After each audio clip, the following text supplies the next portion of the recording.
Okay, now let's put the pieces of this demonstration card together. You'll need some Dado or other temporary adhesive, and you'll need the vellum grid of thirds that you learned to make in part 1.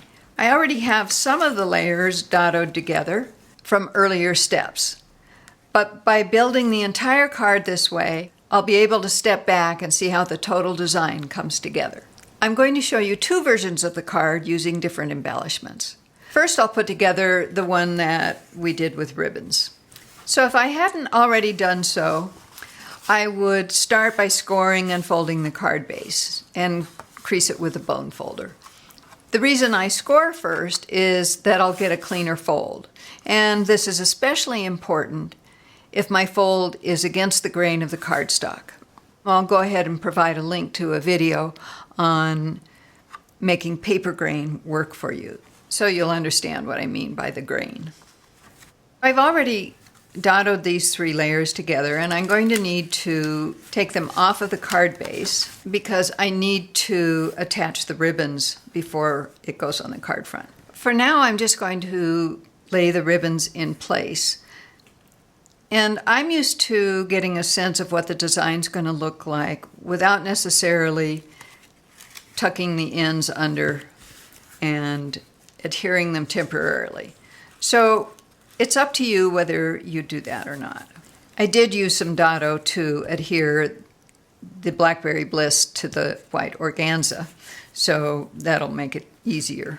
If you do adhere them to the back of the cardstock, you can usually get away with a little Dado to hold the pieces in place. Now at this point, I want to check with the grid of thirds to see how this is coming together. And this looks pretty good because the edge of the ribbons is on this third line here. So I'm going to leave it alone for now.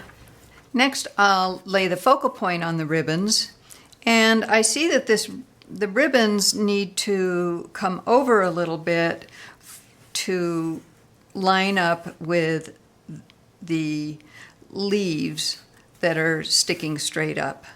So I'm going to undo the ribbons and move them over a little. Now when I put the focal point on, I like this positioning a little better. So let's look what happened with the grid of thirds. Now I can see that the center of the Blackberry Bliss ribbon is right along this third line. In addition, the leaves in the focal point that point up towards the top, they're also right along that thirds line. And then if I look at the sweet spots here and here where lines cross, one of them is right in this group of leaves and the other one is right here in the sentiment. Then the other thing that works here is that the edge of this focal point and mat is right along this thirds line.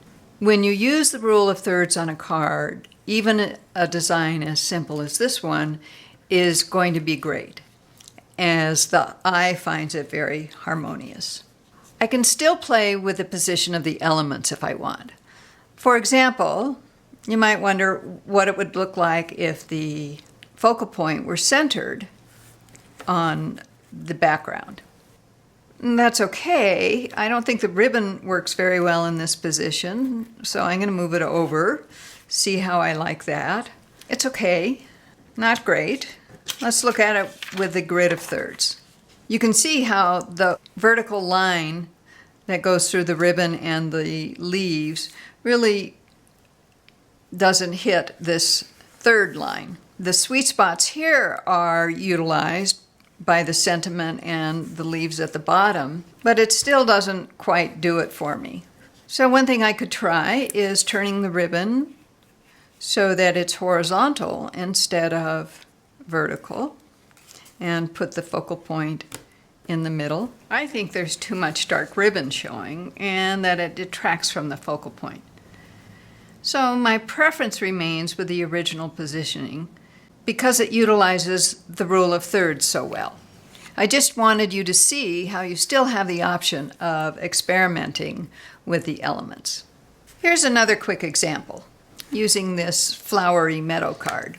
I've cut the background down to size and added some texture.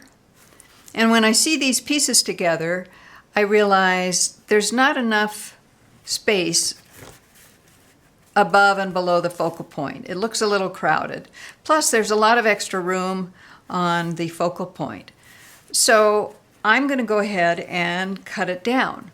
Let's see what it looks like with the size adjustments. So I like that better.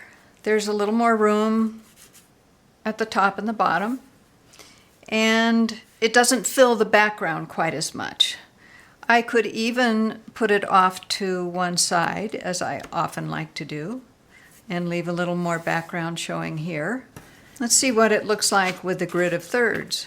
So this line lays in a nice place. This goes right through the grass. Most of the high things are on this side of the 2/3 line. Now let's look at it in the center with the grid lines. I like how this one splits the sentiment up here, and this sweet spot is right in this clump of flowers. Although my first inclination might be to move it over to one side, after looking at it with the grid lines, I think I'll go with it in the center instead. Okay, back to the painted petals card. Now that I've finalized everything, I'll take the card apart again, one element at a time, and use permanent adhesive to put the layers together.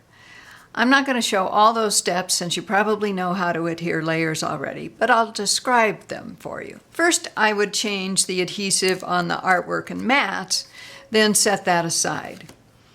Next, I'd adhere the background and the red rose mat together, but before I put it on the card front with permanent adhesive, I need to add the ribbon and adhere the ends on the back.